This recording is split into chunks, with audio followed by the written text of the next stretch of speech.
बंटी अपनी माँ मीनू, पत्नी टुनी और बेटी रानी के साथ जंगल में रहता था। पहले तो बंटी के पास काफी जमीन थी और खेती का काम भी अच्छे से चल रहा था, पर माँ की बीमारी के चलते धीरे धीरे उसकी सारी जमीन बिक जाती है और अब बंटी के पास खेती करने के लिए जमीन भी कम हो जाती है।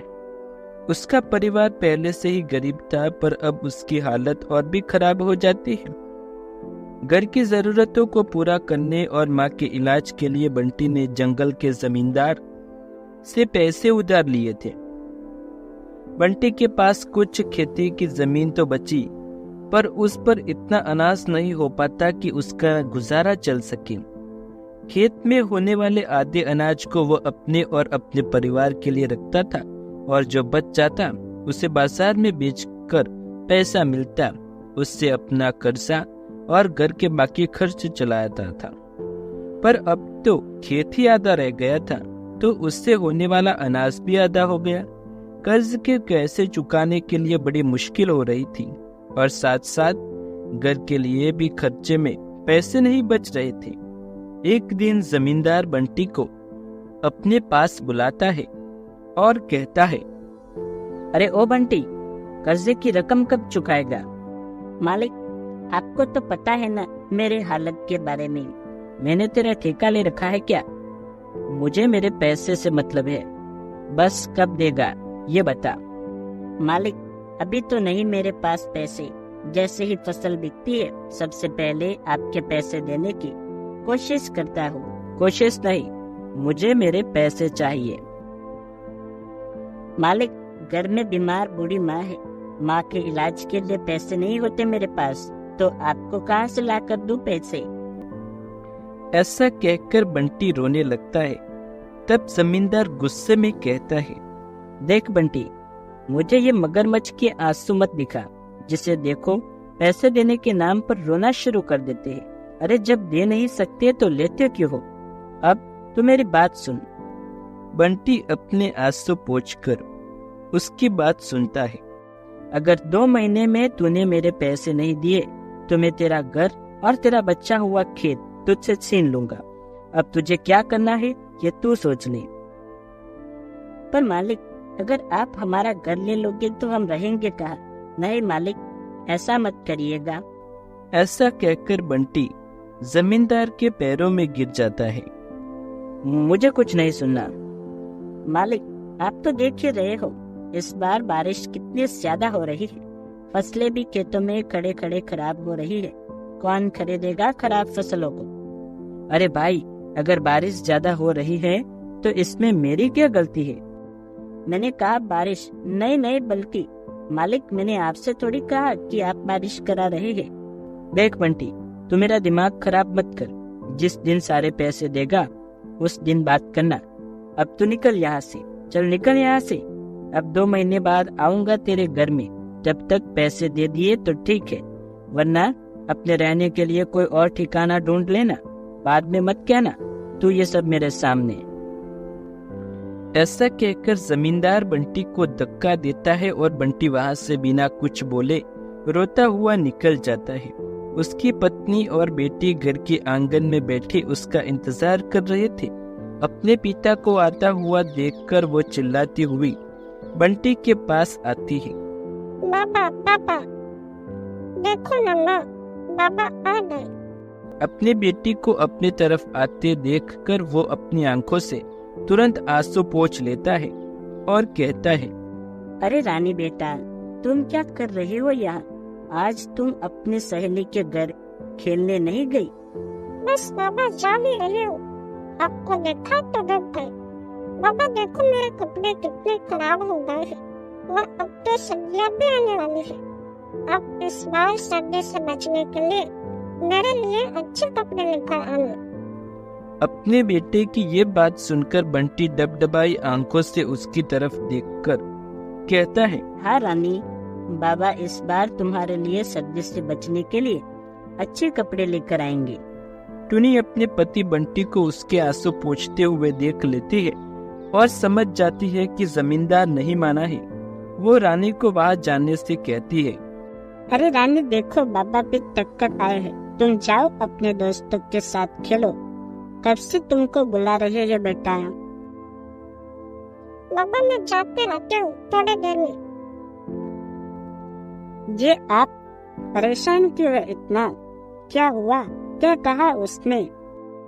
तुम चिंता मत करो, कुछ नहीं टूनी, बस अभी अभी जमींदार के पास से आ रहा हूँ। और क्या कहेगा?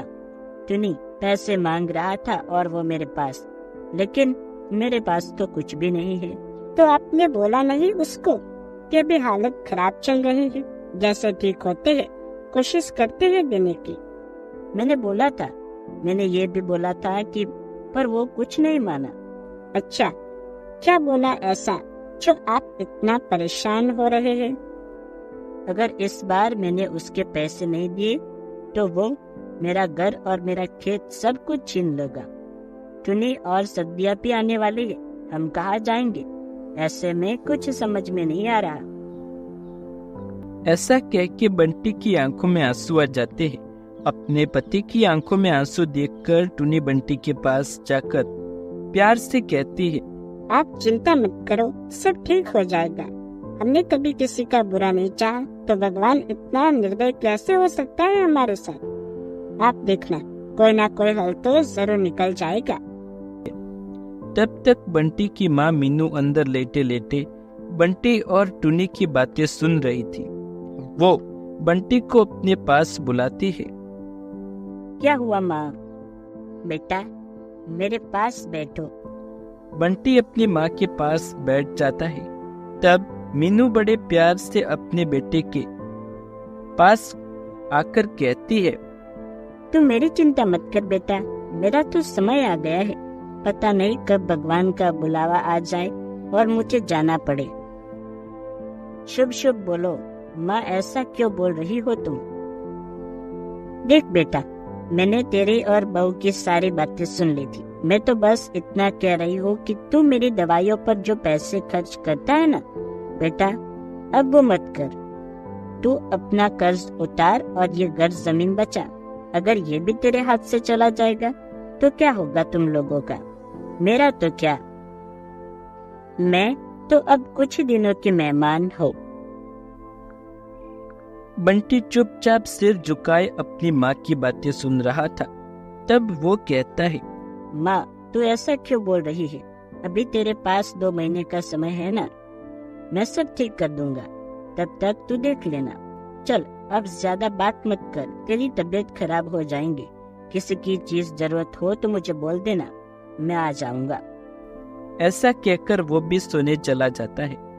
कुछ समय बाद बरसात इस बार कुछ ज्यादा ही हो रही थी, तो बंटी की आधी फसल भी खराब हो गई। बरसात के बाद अब सर्दियां भी शुरू होने वाली और बंटी के 2 महीने भी लगभग खत्म होने वाले थे। पर वह न तो पैसे का इंतजाम कर पाया और न ही ढंग से अपनी माँ का इलाज।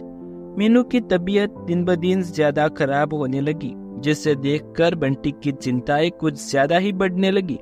उसने जंगल के कुछ पक्षियों से पैसे मांगने की कोशिश की, पर कोई ने भी उसकी मदद करने के लिए तैयार न था।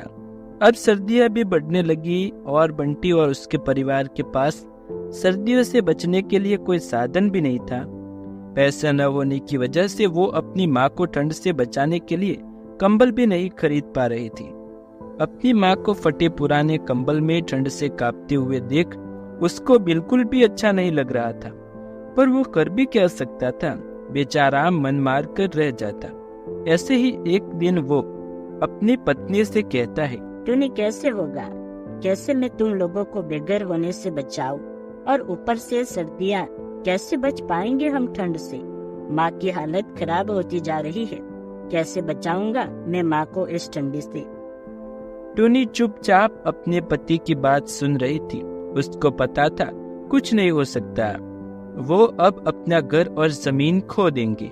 डबडबाई आंखों से वो कभी अपने पति बंटी को देखती और कभी अपनी बेटी रानी को।